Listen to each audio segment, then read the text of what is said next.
Assalamualaikum warahmatullahi wabarakatuh. Perkenalkan, nama saya Nabila Farasindi dari kelas TIF L mata kuliah Probabilitas dan Statistik. Di sini saya akan melanjutkan materi mengenai regresi, yaitu selanjutnya regresi linear berganda.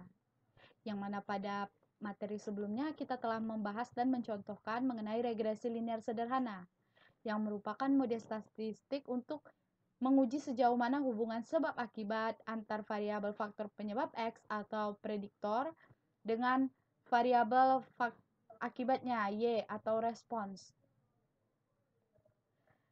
Nah, di sini regresi linear berganda merupakan model regresi linear dengan melibatkan lebih dari satu variabel bebas atau prediktornya, yang bisa kita sebut dengan multiple linear regression.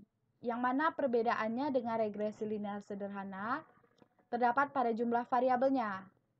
Nah, jika variabel regresi linear sederhana ini memiliki jumlah variabel bebasnya hanya ada satu atau variabel X-nya ataupun variabel prediktornya. Nah, di variabel bergandanya, di regresi linear bergandanya, jumlah variabel bebasnya itu lebih dari satu atau jumlah variabel prediktornya itu lebih dari satu. Nah, kita dapat mencontohkannya. Sebelumnya kita dapat melihat perbedaannya. Nah, di regresi sebelumnya kita hanya memiliki satu nilai variabel bebas. Sedangkan di variabel berganda ini kita memiliki 3 atau lebih dari satu.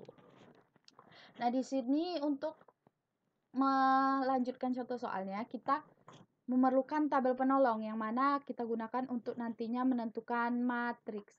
Oke. Kita singkirkan terlebih dahulu karena kita akan mencari nilai yang lain. Oke.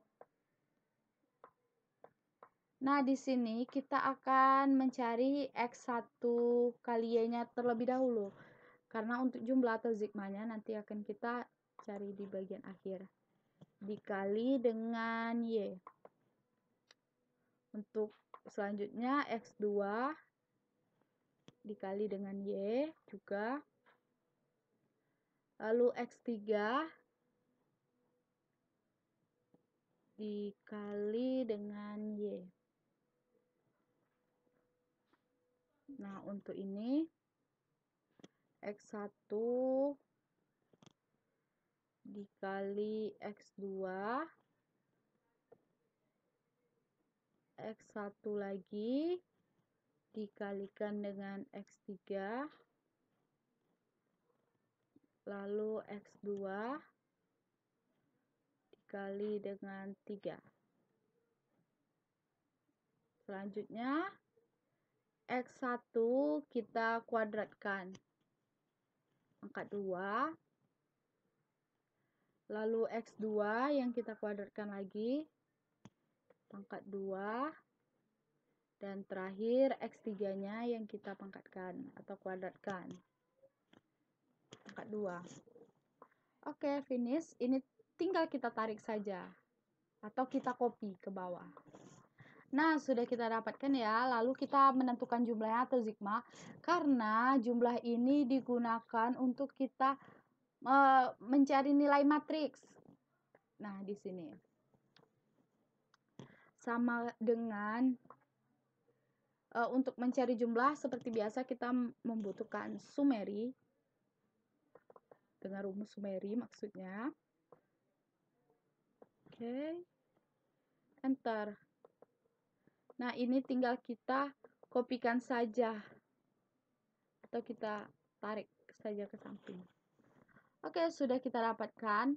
Maka selanjutnya kita akan menentukan nilai matriksnya. Nah, untuk nilai matriks ini tadi kita akan membutuhkan tabel penolong. Nah, pada kolom 1 baris 1 itu nilainya N. Lalu di baris selanjutnya sigma X1, sigma X2, sigma X3. Nah, selanjutnya sama dengan sigma X1 sama dengan sigma X1 kuadrat, sigma X1 kuadrat. Sama dengan sigma X1 kali X2 sama dengan sigma X1 kali X3. Selanjutnya di X2, sigma X2 sama dengan X1 kali X2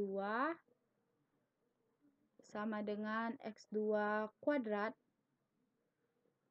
sama dengan X2 kali X3. Selanjutnya sigma X3 lalu sigma X1 kali X3 lalu sigma X2 kali X3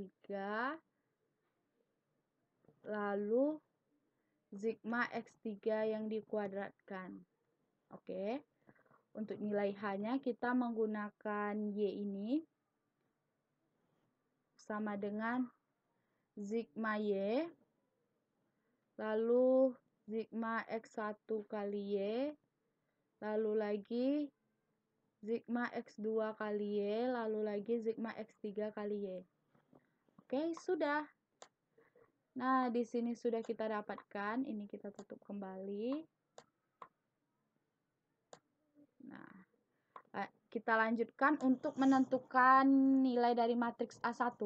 Untuk menentukan nilai dari matriks A1 ini, kita menggunakan matriks H ini untuk kita tukarkan di salah satu kolom pada matriks. Pada matriks A1 ini, kita akan menaruh matriks H ini di kolom 1 matriks A1. Oke. Untuk matriks H2 di kolom kedua berarti sama dengan ini. Untuk matriks H3 di kolom ketiganya. Oke.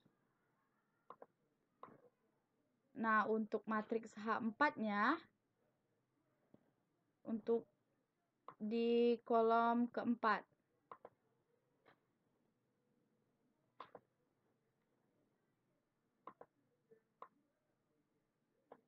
Oke, ini sudah. Nah, selanjutnya kita lanjut ke matriks A1. Berarti karena kolom pertama sudah diisi oleh matriks H, di kolom kedua, kolom ketiga, dan kolom keempatnya itu nilainya tetap. Nah, matriks A2 di kolom 1, di kolom 3, dan di kolom 4-nya nilainya yang tetap. Oke, tinggal kita tarik.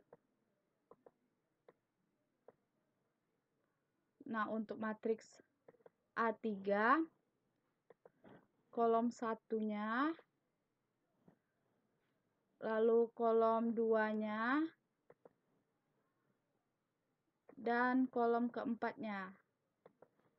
Itu yang tetap pada matriks A ya.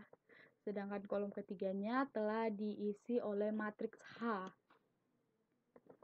Nah, untuk matriks A4, maka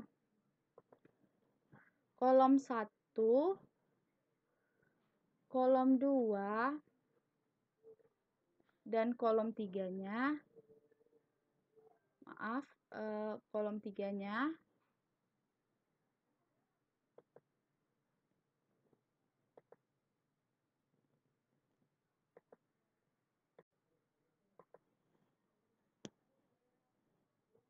nah kolom 3-nya tetap. Tinggal kita tarik. Nah, sudah. Maka setelah kita mendapatkan atau menentukan nilai matriknya, lanjut kita mencari det atau determinannya. Untuk mencari determinan langsung saja sama dengan M determ. Kita blok matrik A-nya. Ini kita cari determinan A dulu. Lalu untuk determinan A1 sama juga M determ. Blok matrik A1-nya. Untuk matrik A2-nya juga sama M determ. Blok matrik A2. Belum kita pilih ininya. Oke, kita ulang. Sama dengan M determ. Blok lepas. Matrik A3 M determ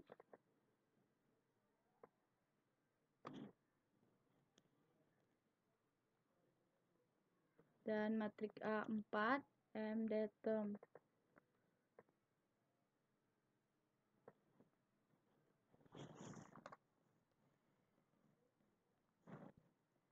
Oke, untuk determinannya udah kita dapatkan, lalu kita menentukan nilai B. Yang pertama kita menentukan nilai B1-nya. Itu sama dengan determinan A1, kita bagi dia dengan determinan A. Lalu untuk nilai B2-nya sama dengan determinan A2 dibagi dengan determinan A. Nah, selanjutnya determinan untuk nilai B3, determinan A3 dibagi dengan determinan A. Nah, untuk nilai B4, determinan A4 dibagi dengan determinan A. Sudah kita dapatkan nilai B-nya, maka kita sudah bisa melakukan peramalannya atau kita sudah menemukan polanya dari regresi berganda ini. Yaitu polanya Y sama dengan B1 ditambah B2 dikali X1 ditambah B3 kali X2 ditambah dengan B4 kali X3. Ini dia. Nah, langsung saja kita cobakan untuk data yang ke-13. Ini karena datanya kita ada 12. Atau data selanjutnya. Seperti itulah ya. Contohnya saja. Misalnya X1-nya atau nilai ujiannya kita buat 90. Sedangkan nilai X2-nya atau frekuensi membolosnya 2. Dan nilai kuisnya kita contohkan saja dia dapat 85. Nah, maka pola peramalannya itu sama dengan nilai B1 yang kita dapatkan tadi. Sebentar. Oke. Sama dengan B1. Kita tambahkan dia dengan B2-nya. Dikali dengan X1. X1-nya nilai yang ini. Ditambah dengan B3 dikali dengan X2. Lalu ditambah dengan B4 yang dikali dengan X3. Oke. Ini dia nilai Y-nya yang kita dapatkan. Nah, ini misal saja kita coba ubah dia nilai X1-nya 70, frekuensinya 2, nilai kuisnya 80. Oke, sudah berubah. Ini bisa kita ubah jadi nilai berapapun karena ini merupakan rumus polanya, pola peramalannya. Nah, itu dia pola peramalan yang kita lakukan secara manual pada Microsoft Excel. Ada pula cara yang lebih praktis dan lebih sudah ada, dia tertera di Microsoft Excel ini. Dia menggunakan XLStat. Nah, namun XLStat ini sebenarnya ada pada Mac OS. Di Microsoft Excel tidak perlu di-download lagi. Namun kita pada video selanjutnya kita akan mencoba membandingkan XLStat menurut Microsoft menurut yang di Mac dengan yang di Windows. Nah, sekian dulu video pada materi kali ini. Semoga video ini dapat bermanfaat dan apabila ada kesalahan mohon dimaafkan. Wassalamualaikum warahmatullahi wabarakatuh.